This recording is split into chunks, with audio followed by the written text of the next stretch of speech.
का प्रथम ऐसा परिसर है जिसमें बाबा साहब डॉक्टर अंबेडकर की पवित्र अस्थियां रखी हैं और यह अस्थियां खुद बाबा साहब डॉक्टर अंबेडकर की पत्नी माई साहब सविता अंबेडकर के हाथों से रखी गई हैं। इसलिए यह देश का बहुत ही महत्वपूर्ण पवित्र स्थल है। बोधि वृक्ष जो सामने लगा हुआ है, इसकी भी अपनी एक कहानी है। श्रावस्ती में आनंद बोधि वृक्ष है। कहा जाता है कि भगवान बुद्ध ने अपने हाथों से उस बोधि वृक्ष के बिरवे को लगाया था और पूरी रात एक दिया जला करके उसकी रक्षा की थी। उस आनंद बोधि वृक्ष की यह शाखा भदंत प्रज्ञानंद जी, जिन्होंने बाबा साहब डॉक्टर अंबेडकर को 14 अक्टूबर 1956 को दीक्षा दी थी नागपुर में, उनके हाथों से और देश के पूर्व राष्ट्रपति माननीय के.आर. नारायणन के हाथों से रोपित बोधि वृक्ष है, जो कि अब इतना विशाल रूप धारण कर चुका है।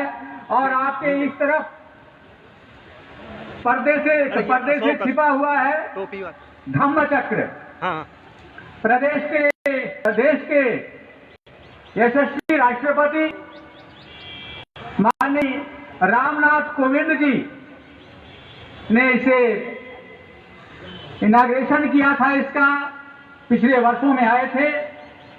और सबसे बड़ी हर्ष की बात है कि देश के प्रधानमंत्री माननीय नरेंद्र मोदी जी इस परिसर में बाबा साहब डॉक्टर अंबेडकर की अस्थियों के दर्शन के लिए आए हुए थे। और माननीय मुख्यमंत्री जी बैठे हुए हैं। प्रधानमंत्री जी की इच्छा थी कि इस स्थल से देश के दलितों को संबोधित करके एक संदेश दे, लेकिन जगह की कमी के कारण, प्रोटोकॉल के कारण वो संबोधन नहीं कर सके। इस बात का देश के दलितों को भी बड़ा दुख है और इसीलिए हमने मुख्यमंत्री जी से निवेदन किया है कि इस परिसर की जो लंबाई है वो बढ़नी चाहिए। और एक मैंने निवेदन किया है, एक भव्य स्मारक बाबा साहब डॉक्टर अंबेडकर का यहां बनना चाहिए, क्योंकि देश में, पूरे देश में बाबा साहब डॉक्टर अंबेडकर का ऐसा स्थल नहीं है। साथियों, आपको मालूम है और पूरे प्रदेश में अब हर एक व्यक्ति को मालूम हो गया है कि बाबा साहब डॉक्टर अंबेडकर को प्रधानमंत्री नरेंद्र मोदी जी ने वैश्विक सम्मान दिया। आपको पता है, बाबा साहब डॉक्टर अंबेडकर का 10 किंग्स हेनरी रोड दिल्ली का, जहां पर वे अपनी पढ़ाई के दौरान रहा करते थे, वो नीलाम हो रहा था पिछले वर्षों में। बोली लगी थी 40 करोड़ रुपए की, लेकिन कोई देश का कोई भी नेता, इवन कोई दलितों का नेता भी किसी के काम पे जू नहीं लेगी। आगे आए उसको बचाने के लिए तो प्रधानमंत्री नरेंद्र मोदी जी आगे आए और उन्होंने महाराष्ट्र सरकार को आदेशित किया कि आप जाइए, 40 करोड़ देकर के उस घर को संग्रहालय बनाइए। और ये आज वहां पे लंदन में बाबा साहब डॉक्टर अंबेडकर का एक अंतरराष्ट्रीय स्मारक बना हुआ है। आप कभी लंदन जाइए तो जरूर देखिए। आपको पता है बाबा साहब डॉक्टर अंबेडकर का निधन कहां हुआ था? दिल्ली में, 36 अलीपुर रोड, नई दिल्ली। और बहुत कम लोगों को मालूम है कि डॉक्टर अंबेडकर साहब ने जहां पर अंतिम सांस ली थी, वह स्थल भी एक प्राइवेट भवन था। आधी सदी तक हुकूमत रही लोगों की, गांधी परिवार की, लेकिन किसी ने कोशिश नहीं की कि डॉक्टर अंबेडकर का जहां निधन हुआ है उसकी सुध ले एक स्मारक बनवा दें। दलित राजनीति के कई नेता पैदा हुए, उनके भी दिमाग में ये बात नहीं आई। इस देश के प्रधानमंत्री जब माननीय अटल बिहारी वाजपेयी थे तो वे खुद वहां गए और उन्होंने कहा, डॉक्टर अंबेडकर डॉक्टर अंबेडकर जहां अंतिम सांस लिए थे वह प्राइवेट स्थल है नहीं, उसको उन्होंने भारत सरकार द्वारा क्रय किया, 200 करोड़ रुपए दिए। और प्रधानमंत्री नरेंद्र मोदी जी जब प्रधानमंत्री बने तो उन्होंने कहा नहीं, यहां तो स्मारक बनना चाहिए। और साथियों जाके देखे 26 अलीपुर रोड नई दिल्ली में बाबा साहब डॉक्टर अंबेडकर का अद्वितीय ऐतिहासिक भव्य स्मारक बना हुआ है। यह हमारी सरकार ने किया। चैत्य भूमि जहां बाबा साहब डॉक्टर अंबेडकर का निधन हुआ था, वहां पर हिंदू मिल की एक विवादित जमीन 30 साल से विवादित थी। अंबेडकर वादियों की डिमांड थी कि इस जमीन को बाबा साहब डॉक्टर अंबेडकर की चैत्य भूमि को दे दिया जाए। प्रधानमंत्री नरेंद्र मोदी जी ने वहां भी हस्तक्षेप किया। मोदी है तो मुमकिन है। और वह हिंदू मिल की जमीन आज वहां भी भव्य स्मारक दिखाई पड़ रहा है। आप जाइए चैत्य भूमि में, जाइए नागपुर दीक्षा भूमि में देखिए। और इतना ही नहीं, आपको पता है बाबा साहब डॉक्टर अंबेडकर का जब 125वां जन्म दिवस समारोह हुआ तो वह केवल भारत में नहीं हुआ। प्रधानमंत्री नरेंद्र मोदी जी ने दुनिया के सभी देशों से निवेदन किया अपने दूतावास के भारतीय दूतावास के माध्यम से कि बाबा साहब डॉक्टर अंबेडकर की जयंती पूरी दुनिया में मने, और पूरी दुनिया में बनी। और यहां तक कि संयुक्त राष्ट्र संघ में पहली बार बाबा साहब डॉक्टर अंबेडकर का जन्म दिवस आयोजित किया। यह सम्मान है, इसे कहते हैं सम्मान बाबा साहब डॉक्टर अंबेडकर का। और मुझे जो गर्व है, मैं बड़े गर्व से कहता हूं, महाराज जी बैठे हुए हैं, यही वह जगह है जहां पर वे आए थे। और हम लोगों ने निवेदन किया था कि कई सरकारें आई चली गई, दलितों की भी तथाकथित देवी की 4 बार यहां हुकूमत रही, लेकिन बाबा साहब डॉक्टर अंबेडकर की फोटो हम लोग चाहते थे कि प्रदेश के सभी कार्यालयों में लगे, लेकिन किसी ने नहीं लगाई। अगर लगाई और आदेश दिया तो योगी आदित्यनाथ जी ने दिया, और आज पूरे प्रदेश के सभी कार्यालयों में बाबा साहब डॉक्टर अंबेडकर की फोटो दिखाई पड़ रही है। जिस समय महाराज जी यहां आए थे और हम लोगों ने कहा था दलितों के ऊपर हमले रुकने चाहिए, आज हम फक्र के साथ कह सकते हैं अनुसूचित जाति आयोग के अध्यक्ष बृजलाल जी बैठे हुए हैं। जब से महाराज जी मुख्यमंत्री हुए हैं उत्तर प्रदेश में कोई भी गंभीर घटना नहीं हुई, दलितों के ऊपर हमले की कोई गंभीर घटना नहीं हुई। नहीं तो याद कीजिए अखिलेश यादव की हुकूमत में जब रायबरेली में घड़े का पानी छूने पर एक दलित का हाथ काट लिया गया था, याद है आपको? माननीय बृजलाल जी शाहजहांपुर की वो घटना जो दो दलित छात्राओं ने बलात्कार होने के कारण सुसाइड कर लिया था पेड़ पे लटक करके। आपको याद है नोएडा की वो घटना जिसमें एक दलित परिवार पूरा नंगा होकर इतना उत्पीड़न हुआ था कि उसकी पत्नी, उसकी बहन, वो खुद नंगा होकर के प्रदर्शन किया था पुलिस थाने में अखिलेश यादव की हुकूमत में। लेकिन मैं गर्व के साथ कह सकता हूं हमारे अंबेडकर महासभा में सैकड़ों एप्लीकेशन रोज आया करती थी।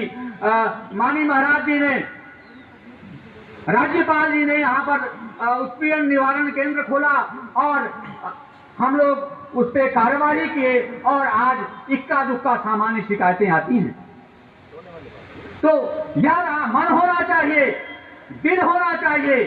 दलितों को जो सम्मान दिया माननीय मुख्यमंत्री जी ने, देश की सबसे बड़ी सामाजिक संस्था बाबा साहब डॉक्टर अंबेडकर के विचारों को प्रचारित और प्रसारित करने वाली अंबेडकर महासभा ने पिछले 14 अप्रैल को इसी अवसर पर माननीय योगी आदित्यनाथ जी को हम लोगों ने दलित मित्र से सम्मानित किया है। 1 वर्ष पूरे हुए, आप ताली बजा करके स्वागत करिए अपने दलित मित्र का।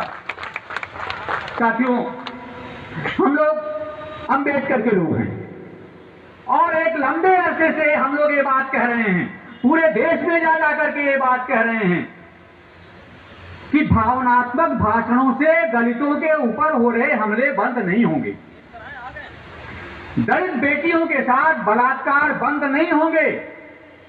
यह जो उत्पीड़न उनके ऊपर है वह इसलिए है कि दलित गरीब है, दलित आर्थिक रूप से कमजोर है।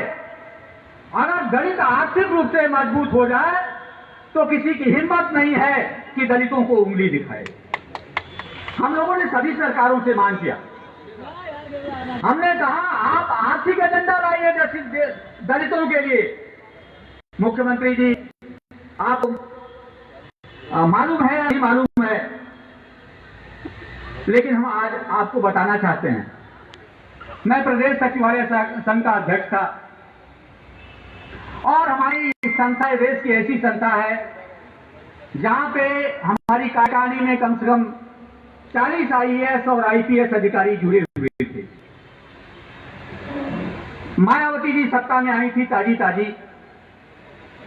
इसी सहकारिता भवन के सभागार में, पत्रकार साथियों को मालूम है, इसी सहकारिता भवन के सभागार में हम लोगों का एक सम्मेलन हुआ था।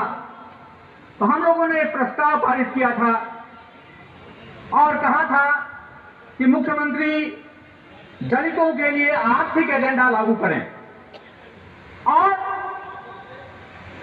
दलितों के लिए आपका रोडमैप क्या है, उस पे एक परिपत्र आना चाहिए। शाम होते होते हरिश्चंद्रा जी जो गोरखपुर में भी रह चुके हैं, उनके खिलाफ कार्रवाई हो गई। दानापुरी जी आईजी थे, उनके खिलाफ कार्रवाई हो गई। आर्य प्रसाद जी जिलाधिकारी थे जौनपुर के, हटा दिए गए, कार्रवाई हुई, जांच बैठा दी गई। सबको हटाया गया, सबके खिलाफ कार्रवाई हुई। मेरे ऊपर बहन जी की विशेष अनुकंपा थी, उन्होंने कहा इसे निलंबित करो और मुझे निलंबित कर दिया गया। और मेरा निलंबन तब खत्म हुआ जब मोतीलाल वोरा जी राज्यपाल थे, राष्ट्रपति शासन लागू। क्या गुनाह था? आर्थिक एजेंडा की बात कही थी हमने कहा था जब तक दलित आर्थिक रूप से मजबूत नहीं होगा तब तक बदहाली दूर नहीं होगी। मुझे खुशी है पहली सरकार आई प्रधानमंत्री नरेंद्र मोदी जी की, जो दलितों को आर्थिक रूप से मजबूत करने के लिए उन्होंने विज्ञान भवन में 25 नवंबर 2015 को दलित उद्योगपतियों के बीच में कहा था कि हम दिल से चाहते हैं। उन्होंने कहा कि बाबा साहब डॉक्टर अंबेडकर न होते तो हम इस कुर्सी पे न होते। दूसरी बात उन्होंने कही कि हम दिल से चाहते हैं कि दलित रोजगार मांगने वाला नहीं, रोजगार देने वाला बने। हम चाहते हैं दलित भी उद्योगपति बने और इसीलिए स्टैंड अप इंडिया योजना के माध्यम से उन्होंने दलितों के लिए 10 लाख रुपए से लेकर के 1 करोड़ रुपए तक की उद्योग धंधे स्थापित करने के लिए व्यवस्था कराई। यह देश में पहली बार हुआ और उस योजना का लाभ लेकर के आज हमारे तमाम दलित युवा उद्योग धंधे स्थापित कर रहे हैं और आर्थिक जगत में अपना एक सिक्का मजबूत कर रहे हैं। हमारे योगी आदित्यनाथ जी ने कहा कि ठीक है, अम्बेडकर महासभा बड़ी बात करती है दलितों के सामाजिक आर्थिक उन्नयन के लिए, वह जिम्मेदारी हमें दी। महाराज जी ने अनुसूचित जाति वित्त एवं विकास निगम के माध्यम से हमने ठान लिया है। आपको सब पता है, सभी प्रदेश के सभी जनपदों में मैंने आपसे संवाद किया है। 20,000 रुपए से लेकर के 15 लाख रुपए तक की हम वित्तीय सहायता दे रहे हैं उद्योग धंधे स्थापित करने के लिए, रोजगार लगाने के लिए। यद्यपि बैंक उतना हमें सहयोग नहीं कर पा रहा है तो महाराज जी से हमने निवेदन किया है, भारत सरकार के सहयोग से हम अपनी योजना सीधे, हमारा जो निगम है, हमारी अपनी योजना जैसे पहले चला करती थी, हम शुरू करने जा रहे हैं आने वाले महीनों में और उसके माध्यम से हम सीधे आपको रोजगार देने के लिए सहायता देंगे। साथियों, मैं एक बात और कहना चाहूंगा। बाबा साहब डॉक्टर अंबेडकर का सपना, उनका सपना था कि दलितों के चेहरे पे लालिमा दिखे, उनकी बदहाली दूर हो, उनके उत्पीड़न बंद हो और वे मजबूत हों। लेकिन यहां पर हुकूमत करने वाले लोगों ने दलितों के साथ एक बड़ा छल किया।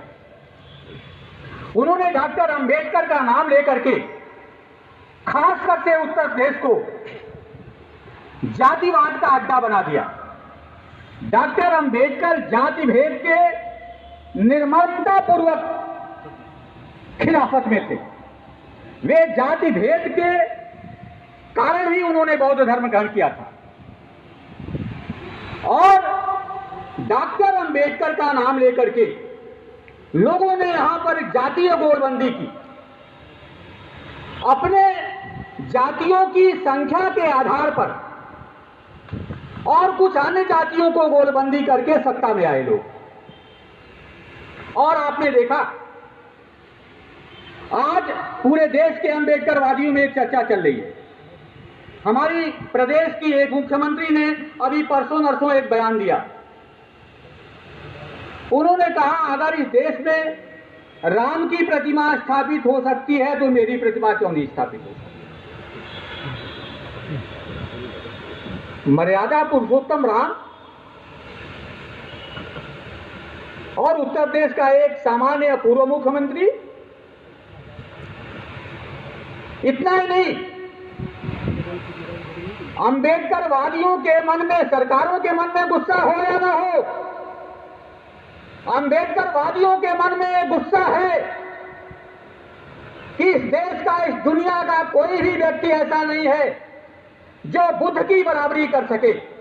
बुद्ध की प्रतिमा के बगल में अपनी खुद की प्रतिमा स्थापित कर दे। हम किसी को इस बात की इजाजत नहीं देते कि बाबा साहब डॉक्टर अंबेडकर के बगल में आप अपनी प्रतिमा अंबेडकर के कद के बराबर खड़ी करो। ये डॉक्टर अंबेडकर के लोग इसे बर्दाश्त नहीं करते और पूरे देश में चर्चा हो रही है अंबेडकरवादियों में कि सरकारें हटाएं या नहीं हटाएं। लेकिन दलित आंदोलन के पत्रकार साथी जानते हैं, अखबारों में बड़े बड़े हरफों में छपाता हूं। आनंद खाने में एलडीए की मीटिंग हुई, प्रस्ताव पारित हुआ और ये निर्देश हुआ, जमीन का चिन्हांकन भी हो गया। लेकिन जैसे ही माननीय नरेंद्र मोदी जी चले गए, पहली बात कि नरेंद्र मोदी जी जब यहां पर आए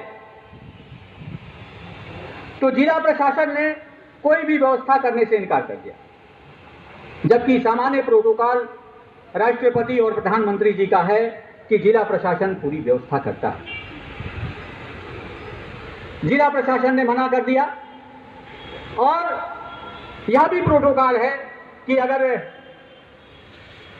प्रधानमंत्री जी या राष्ट्रपति आते हैं तो उनके साथ आयोजन में प्रदेश के मुख्यमंत्री रहते हैं। ये हमारे इस आयोजन में जौनपुर के एक मंत्री को भेज दिया गया और अभी एक सामान्य जो कि जिसे कोई जानता भी नहीं और किसी ने नोटिस भी नहीं दिया, प्रधानमंत्री जी के साथ में। तो ये क्या है?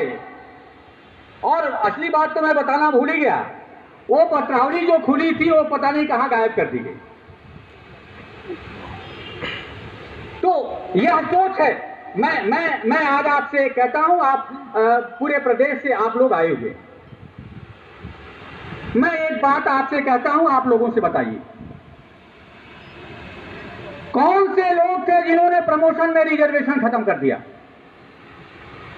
कौन से लोग थे जिन्होंने नई राजस्व संहिता 2015-16 में लगा करके, बना करके और दलितों की जो ग्राम समाज की पट्टे की जमीन में जो आवंटन की प्राथमिकता थी उसको किसने खत्म कर दिया? दलितों के जमीन पर कब्जे किसने किए? दलितों की बहन बेटियों के साथ बलात्कार किन लोगों ने किया?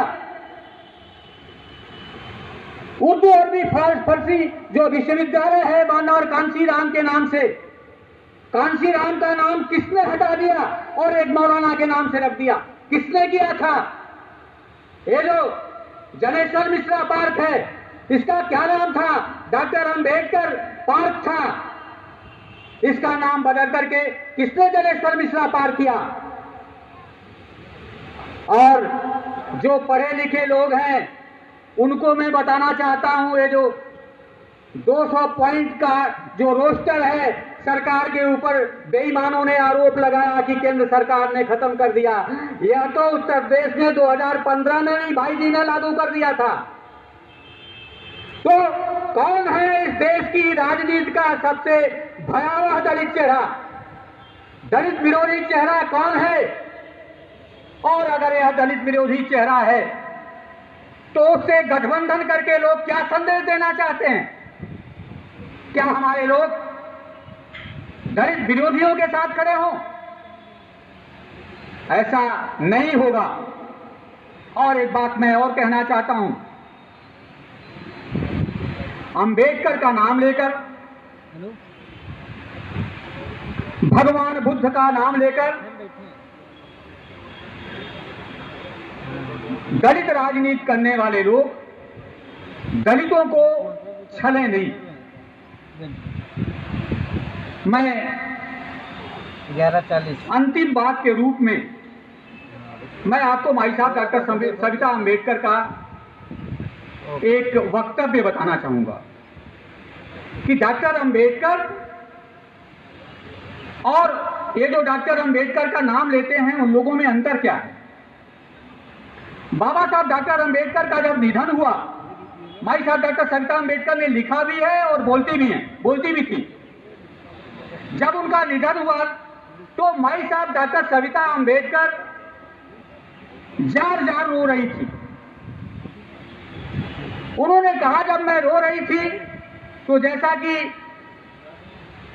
भारतीय नारियों में होता है, पति के मरने पर उनके मन में एक ख्याल आता है कि हमारा गुजारा कैसे होगा। माई साहब भी रो रही थी और उनके दिमाग में था कि मेरा क्या होगा। और उन्होंने कहा, मैं रोते रोते मेरे मन में ख्याल आया कि बाबा साहब डॉक्टर अंबेडकर की जो पासबुक है वह अलमारी में रखी है। माई साहब कहती हैं कि मैं रोते रोते अलमारी खोली, पासबुक निकाला और आप जानते हैं उस पासबुक में कितना पैसा था? माई साहब डॉक्टर सविता अंबेडकर ने लिखा है कि डॉक्टर अंबेडकर की पासबुक में मात्र कुछ 100 रुपए थे। यह डॉक्टर अंबेडकर की पूंजी थी। आपको पता होगा, बाबा साहब डॉक्टर अंबेडकर का बेटा गंगाधर दवा के इलाज में मर गया था, पता है ना आपको? और जब दूसरा बेटा मर रहा था तो बाबा साहब डॉक्टर अंबेडकर गोलमेज सम्मेलन में भाग लेने के लिए लंदन जा रहे थे। उनके बड़े भाई ने कहा था कि बेटा मर रहा है और तुम लंदन जा रहे हो। तो उन्होंने कहा, मैं एक बेटे की मृत्यु के लिए देश के करोड़ों बेटों का मृत्यु का कारण नहीं बनना चाहता, मुझे जाना है। ये बाबा साहब डॉक्टर, और मैं कहना यह चाहता था, बाबा साहब डॉक्टर अंबेडकर का नाम लेकर आज लोग राजनीतिक सत्ता के माध्यम से दौलत का बारूद बना लिए हैं, दौलत के बारूद पर बैठे हैं। ये दौलत आती कहां से है? मैं तो प्रदेश में घूमा हूं दलितों के पास, मुझे तो कोई करोड़पति नजर नहीं आता, लखपति नजर नहीं आता। हमारे भाई बस से आए हैं, बस्ती से, गोरखपुर से आए हैं, आपस में चंदा किया है, सहयोग से किया है। हमारे भग्गूलाल वाल्मीकि जालौन से आए हैं, सहयोग करके आए हैं सब लोग। ये दौलत आती कहां से है? और इतना जान लीजिए कि अगर किसी लीडर को दौलत से प्यार है, अपने परिवार से प्यार है, तो सामाजिक न्याय का अगुवा नहीं हो सकता। अगर सामाजिक न्याय का कोई नेता होगा तो उसका चेहरा है योगी आदित्यनाथ जी, जिनको न परिवार का मोह है, जिनको न धन की कोई लिप्सा है, न वातानुकूलित कक्ष से प्यार है। ऐसे लीडर डॉक्टर अंबेडकर के लोग होते हैं, ऐसे लीडर जनता के लोग होते हैं, गरीबों के लोग होते हैं। इसलिए महाराज जी की प्रशस्ति करते हुए हम आपसे निवेदन करते हैं अम्बेडकर महासभा के माध्यम से, ऐसे उत्तर प्रदेश को जातिवाद का चारागाह नहीं बनने देना चाहिए। जातियों की गोलबंदी करके लोग सत्ता में आते हैं और जाति भेद पैदा करते हैं, करप्शन करते हैं आर्थिक रूप से, और जब सीबीआई उनको कसती है तो कहते हैं राजनीति हो रही है, पिछड़ों को परेशान किया जा रहा है, दलित उत्पीड़न किया जा रहा है। इन आर्थिक भ्रष्टाचारियों के ऊपर कहर बन के टूटना चाहिए, न केवल सत्ता को बल्कि जनता को भी। ऐसे लोगों का बहिष्कार होना चाहिए। इसलिए मित्रों, मैंने काफी समय ले लिया। महाराज जी को देख करके बातें खुद ब खुद आती हैं, आपके समक्ष रखने की इच्छा होती है, क्योंकि पहली बार मित्रों बहुत ही अंतःमन से मैं ये बात कह रहा हूं, पहली बार उत्तर प्रदेश को इतना प्यारा मुख्यमंत्री मिला है जिनके दरवाजे सबके लिए खुले हैं, जिनसे वे लोग खफा हो सकते हैं जो भ्रष्टाचार करते हैं, इनसे वे लोग खौफ करते हैं जो गलत लोग हैं, लेकिन जो जनता के लोग हैं, ईमानदार लोग हैं, उनके महबूब मुख्यमंत्री हैं। मैं आपका बहुत स्वागत करता हूं। और अंत में एक बार फिर मैं ये कहना चाहता हूं कि हमारी इच्छा है कि यह स्थल बना रहे माननीय मुख्यमंत्री जी। इसके लिए मैं निवेदन करता हूं, कुछ किया जाना चाहिए।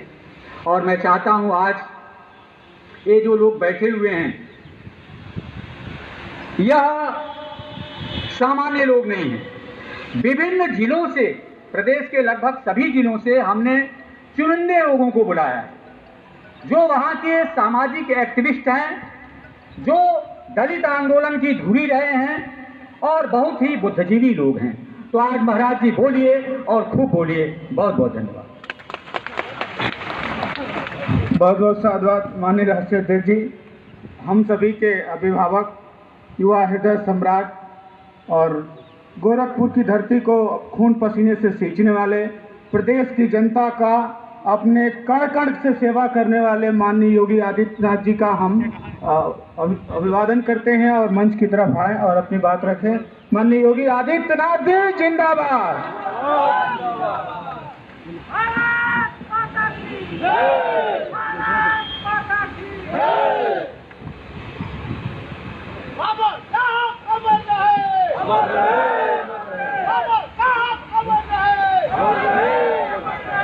बोधिसत्व भारत रत्न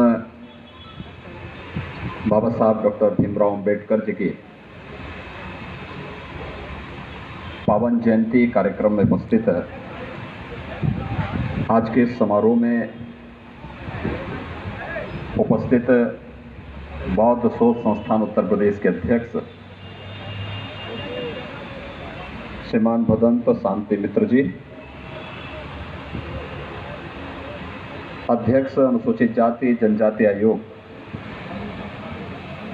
श्रीमान ब्रजलाल जी, अध्यक्ष अनुसूचित जाति वित्त एवं विकास निगम उत्तर प्रदेश डॉक्टर लालजी प्रसाद निर्मल जी, लखनऊ की महापौर श्रीमती संयुक्ता भाटिया जी, इस संस्थान के उपाध्यक्ष श्रीमती बेना मौर्य जी, महामंत्री श्री अमरनाथ प्रजापति जी, कोषाध्यक्ष डॉक्टर सत्या दोहरे जी, आज के इस कार्यक्रम में उपस्थित अंबेडकर महासभा से जुड़े हुए सभी उपस्थित भाइयों बहनों, मैं सर्वप्रथम बाबा साहब भीमराव अंबेडकर को उनकी पावन जयंती के अवसर पर विनम्र श्रद्धांजलि अर्पित करते हुए भारत के संविधान के इस महान शिल्पी को उनके कृतित्व के लिए, राष्ट्र सेवा के लिए, दलितों, वंचितों को सामाजिक न्याय प्रदान कर समाज और राष्ट्र की मुख्य धारा के साथ जोड़ने के लिए उनकी स्मृतियों को कोटि कोटि नमन करता हूँ। भाइयों बहनों, पूरे देश में जब दलितों, वंचितों और समाज के अंतिम पायदान पर खड़े हुए व्यक्ति को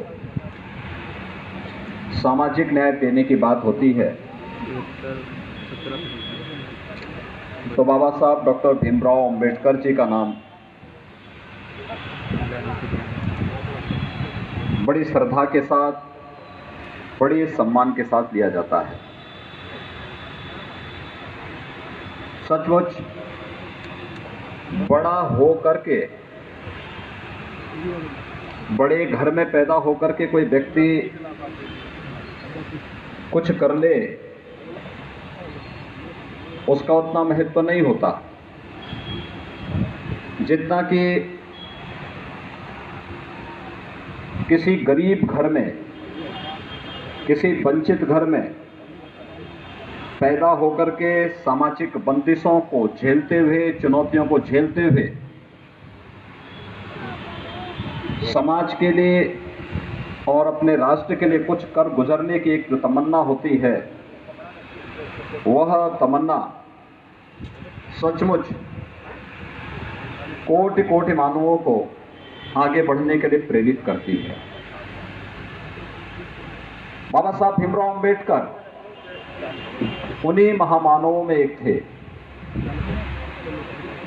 जिन्होंने देश ही नहीं, पूरी दुनिया के उन वंचितों की आवाज को एक आवाज दी, उन्हें जीने की एक नई प्रेरणा प्रदान की, समाज और राष्ट्र की मुख्य धारा के साथ उन्हें जोड़ करके सम्मान के साथ जीने की एक नई प्रेरणा प्रदान की। आज बाबा साहब भीमराव अंबेडकर जी के प्रति इसीलिए पूरा देश पूरी श्रद्धा और पूरे सम्मान के साथ न केवल इस देश के दलितों, वंचितों और सामाजिक रूप से अंतिम पायदान पर खड़े हुए व्यक्ति को सामाजिक न्याय देने के लिए उन्होंने जो प्रयास प्रारंभ किए, न केवल उन्हें स्मरण करता है कि तो जब भी भारत के संविधान के माध्यम से देश को एक नई दिशा देने की बात आती है तो बाबा साहब भीमराव अंबेडकर को लोग सदैव स्मरण करते हैं। मुझे याद है, मैं एक दिन उत्तर प्रदेश अनुसूचित जाति जनजाति आयोग के अध्यक्ष डॉक्टर ब्रिजलाल जी का एक आर्टिकल देख रहा था। उन्होंने बहुत अच्छा आर्टिकल लिखा था,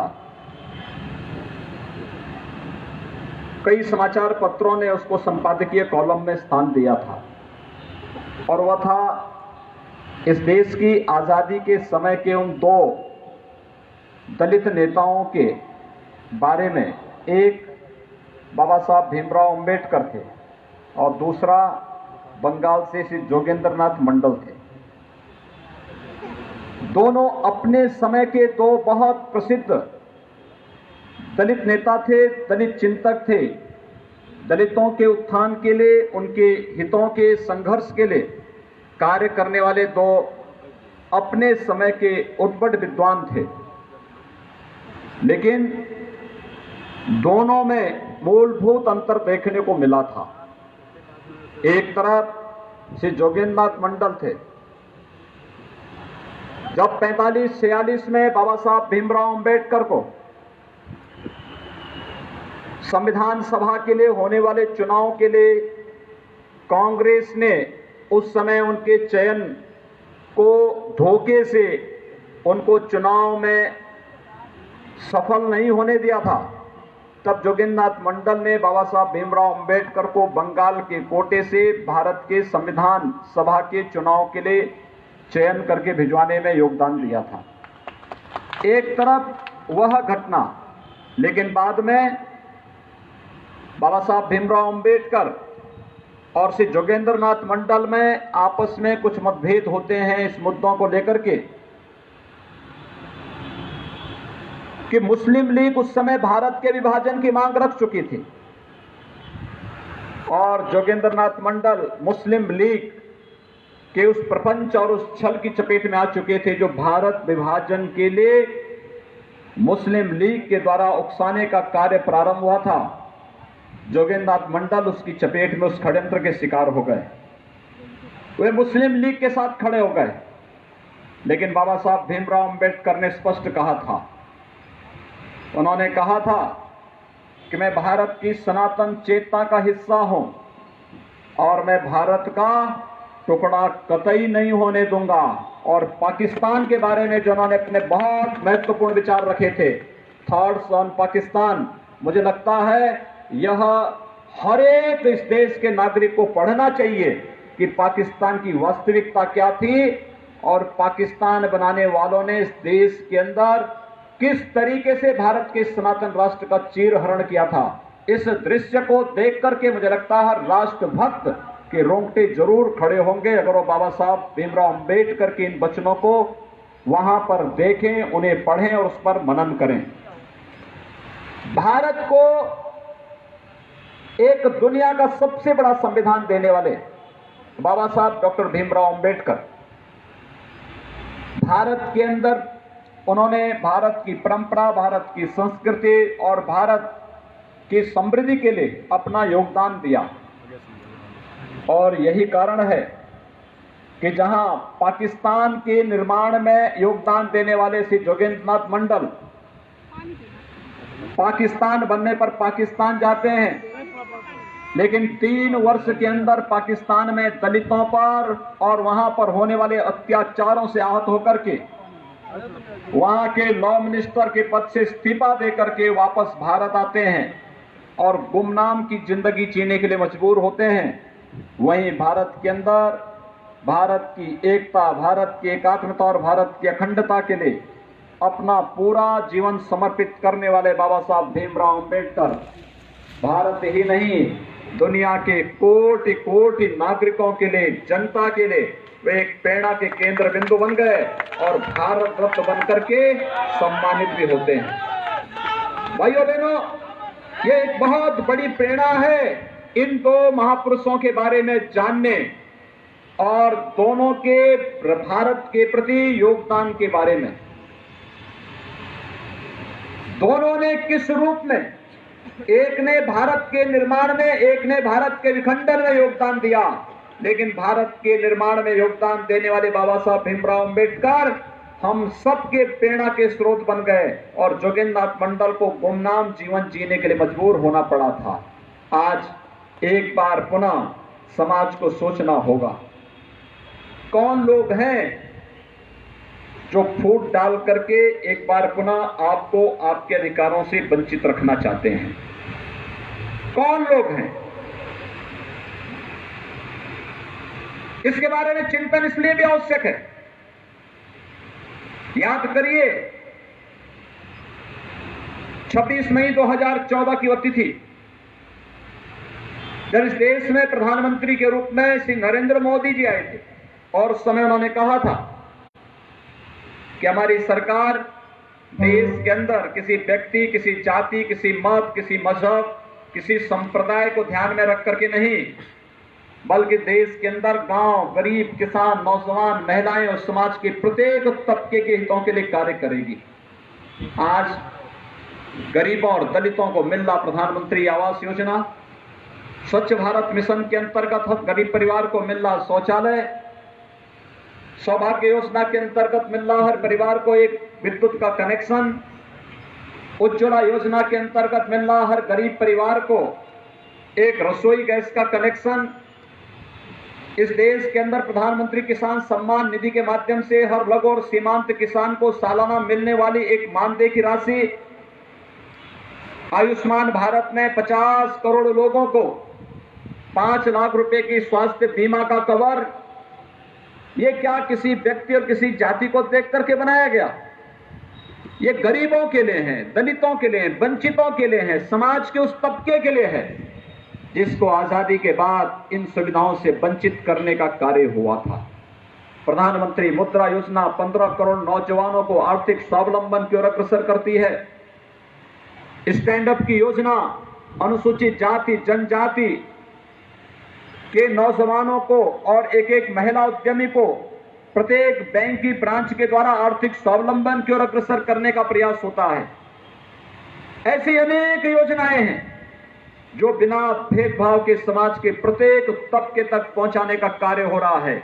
और मैं पूछना चाहता हूं इस बात को लेकर के कि बाबा साहब भीमराव अंबेडकर के नाम पर लोगों ने राजनीति की होगी, उनके नाम को बनाने का प्रयास क्या होगा, लेकिन याद करिए बाबा साहब भीमराव अंबेडकर से जुड़े हुए पंच तीर्थों को, 5 प्रमुख स्थलों को पंच तीर्थ के रूप में विकसित करने का श्रेय देकर किसी को दिया जा सकता है तो देश के प्रधानमंत्री श्री नरेंद्र मोदी जी को दिया जा सकता है।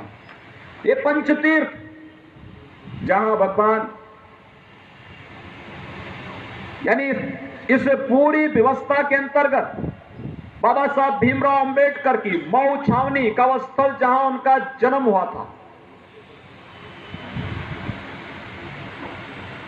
दिल्ली का वह स्थल जहां पर सार्वजनिक जीवन के सबसे अधिक समय बाबा साहब भीमराव अंबेडकर ने व्यतीत किए थे। विगत वर्ष ही बाबा साहब भीमराव अंबेडकर की स्मृति में एक अंतर्राष्ट्रीय केंद्र का शुभारंभ प्रधानमंत्री मोदी जी ने दिल्ली में उसको किया। इंग्लैंड में लंदन का वो भवन जहां रहकर के बाबा साहब भीमराव अंबेडकर ने अपनी उच्च शिक्षा अर्जित की थी, और नागपुर की दीक्षा भूमि और मुंबई के चैत्य भूमि, इन 5 प्रमुख स्थलों को जो बाबा साहब भीमराव अंबेडकर के जीवन से जुड़े हुए 5 प्रमुख स्थल थे, इन्हें पंच तीर्थ के रूप में विकसित करने का कार्य अगर किसी ने किया है तो प्रधानमंत्री मोदी जी ने किया है। और बाबा साहब भीमराव अंबेडकर के इन स्मृतियों को चिरस्थायी करते हुए आने वाली पीढ़ी के लिए एक प्रेरणा और प्रकाश का केंद्र बना करके तीर्थ के रूप में विकसित करने का कार्य भी किसी ने किया तो बाबा साहब भीमराव अंबेडकर की इस परंपरा को सम्मान देने का कार्य किसी ने किया है, श्री नरेंद्र मोदी जी ने किया। और इसीलिए आज हम सब आपके बीच में आए हैं कि जब बाबा साहब भीमराव अंबेडकर की 128वीं जयंती का कार्यक्रम अंबेडकर महासभा के द्वारा यहां पर पूरी भव्यता के साथ किया जा रहा है। मुझे याद है आज से 2 वर्ष पहले जब मुझे उत्तर प्रदेश में मुख्यमंत्री के रूप में पदभार ग्रहण करने का अवसर प्राप्त हुआ था, मैंने देखा था उससे 1 वर्ष पहले जो सरकार उत्तर प्रदेश में थी, इसने अनुसूचित जाति जनजाति के छात्रों की स्कॉलरशिप और शुल्क प्रतिपूर्ति का पैसा ही नहीं दिया। हम लोग आए थे एक साथ, हम लोगों ने 46 लाख बच्चों का दोनों वर्षों का मिलाकर के पूरी की पूरी राशि बजट से उपलब्ध करवाने का कार्य जहां किया, वहीं साथ ही साथ जब यहां पर हम लोग आए, मेरे सामने 2 बातें यहां पर अंबेडकर महासभा ने रखी थी। एक बात कि आय सीमा को 2 लाख से बढ़ा करके 2.5 लाख करने, जिससे अधिक से अधिक छात्र छात्राएं स्कॉलरशिप और शुल्क प्रतिपूर्ति की योजना से लाभान्वित हो सकें। और हम लोगों ने इस योजना को उसी समय लागू किया और मुझे प्रसन्नता है कि इस समय 25 लाख अनुसूचित जाति जनजाति के छात्र स्कॉलरशिप और शुल्क प्रतिपूर्ति की योजना से प्रदेश के अंदर सीधे सीधे लाभान्वित हो रहे हैं। तो साथ ही साथ एक व्यवस्था होता क्या था कि जब बच्चे एडमिशन लेते थे तो उनकी परीक्षाएं संपन्न होती थी, तब तक उनकी स्कॉलरशिप या शुल्क प्रतिपूर्ति की राशि नहीं मिल पाती थी। हम लोगों ने इस वर्ष से व्यवस्था बनाई है कि शुल्क प्रतिपूर्ति या स्कॉलरशिप की राशि, पहली राशि 2 अक्टूबर के दिन और दूसरी राशि 26 जनवरी के दिन, जिस दिन बाबा साहब भीमराव अंबेडकर ने इस देश को संविधान दिया था, दूसरी राशि हर हाल में वह किस्त उस दिन तक पहुंच जानी चाहिए। आज हम लोग पूरे सम्मान के साथ उस राशि को वहां पर न केवल वितरित कर रहे हैं, अपितु जिन लोगों ने साजिश रची थी कि बाबा साहब भीमराव अंबेडकर का नाम आगे न बढ़ने पाए, उन लोगों ने अनेक प्रयास किए। एक परिवार के नाम पर सभी संस्थाओं का नाम, एक परिवार के सभी सदस्यों की फोटो सब जगह होगी। और बहुत सारे लोगों ने तो जीते जी अपनी मूर्ति भी रखनी प्रारंभ कर दी थी। लेकिन जब मेरे सामने श्री लालजी प्रसाद प्रजापति जी ने इस बात को रखा, निर्मल जी ने इस बात को रखा कि बाबा साहब भीमराव अंबेडकर भारत के संविधान के शिल्पी हैं, और उनकी फोटो किसी सरकारी कार्यालय में नहीं है। हमने उसी दिन आदेश जारी किया कि बाबा साहब भीमराव अंबेडकर की फोटो हर सरकारी कार्यालय में अनिवार्य रूप से लगनी चाहिए और भारत के संविधान के शिल्पी के रूप में उन्हें सर्वोच्च सम्मान दिया जाना चाहिए। भाइयों बहनों, आज ये कार्य आप प्रदेश के अंदर देख सकते हैं। हम लोगों ने विकास की योजनाओं को फिरके में बांट करके नहीं देखा, सम्मान सबका करने का प्रयास किया। हर एक तबके तक बाबा साहब भीमराव अंबेडकर की संविधान के अनुरूप शासन की योजनाओं का लाभ दबे हुए कुचले हुए लोगों के तक पहुंच सके, इस दिशा से जहां ये प्रयास हुआ है, यह प्रयास अनवरत रूप से आगे बढ़ सके। बाबा साहब भीमराव अंबेडकर के प्रति इससे बड़ी श्रद्धांजलि दूसरी नहीं हो सकती। और बाबा साहब भीमराव अंबेडकर एक बात को कहते थे कि दलित समाज का उत्थान तब होगा जब वे लोग अधिक से अधिक शिक्षित होंगे, पढ़ेंगे, लिखेंगे, आगे बढ़ेंगे। आज जहां इस पर हम लोगों ने ध्यान देने की व्यवस्था की, वहीं एक व्यवस्था और प्रारंभ की है, और वह व्यवस्था है कि उत्तर प्रदेश के अंदर हर कमिश्नरी स्तर पर श्रमिकों के बच्चों के लिए आवासीय विद्यालय निर्माण को लेकर के एक आवासीय विद्यालय उन श्रमिकों के बच्चों के लिए जो एक प्रकार से खाना बदोश का जीवन जीते हैं, बच्चों को पढ़ा नहीं पाते हैं। अगर बच्चे पढ़ेंगे लिखेंगे नहीं तो फिर आगे बढ़ेंगे कैसे? और इसलिए उनके पढ़ने लिखने के लिए उचित मंच मिल सके, एक व्यवस्था बन सके, इसके लिए हमारी सरकार ने एक व्यवस्था बनाई है कि हर कमिश्नरी स्तर पर पहले चरण में हम लोग श्रमिकों के बच्चों के लिए आवासीय विद्यालयों का निर्माण कराएंगे और उन आवासीय विद्यालयों में उन सभी श्रमिकों के बच्चों को ले जा करके श्रमिक कहीं भी कार्य कर रहा है वह कार्य करेगा, लेकिन उसके बच्चों को पढ़ाने की पूरी जिम्मेदारी सरकार लेगी और उसे स्वावलंबन की ओर अग्रसर करके बाबा साहब भीमराव अंबेडकर ने जो शिक्षा के प्रति जोर दिया था, उनकी उन भावनाओं के अनुरूप हम समाज के उन तबके तक न्याय पहुंचाने का कार्य करेंगे। इस विश्वास के साथ मैं आज के इस अवसर पर अंबेडकर महासभा को, जिन्होंने बाबा साहब भीमराव अंबेडकर की इस जयंती को वर्षों से यहाँ पर मना करके इतनी भव्यता के साथ सम विषम परिस्थिति में न कोई उन्हें रोक पाया, न कोई उन्हें डिगा पाया, न कोई उन्हें झुका पाया, न उन्हें कोई तोड़ पाया, और विपरीत परिस्थितियों में भी कार्य करते हुए इन्होंने जो यहाँ पर बाबा साहब भीमराव अंबेडकर की स्मृतियों को बनाए रखा है, मुझे लगता है कि सामाजिक न्याय और दलित चेतना के लिए इससे अच्छी स्थिति दूसरी नहीं हो सकती। मैं आज के इस अवसर पर अंबेडकर महासभा के सभी पदाधिकारियों को हृदय से साधुवाद देता हूं, आप सबके प्रति अपनी शुभकामनाएं देता हूं। धन्यवाद। जय हिंद।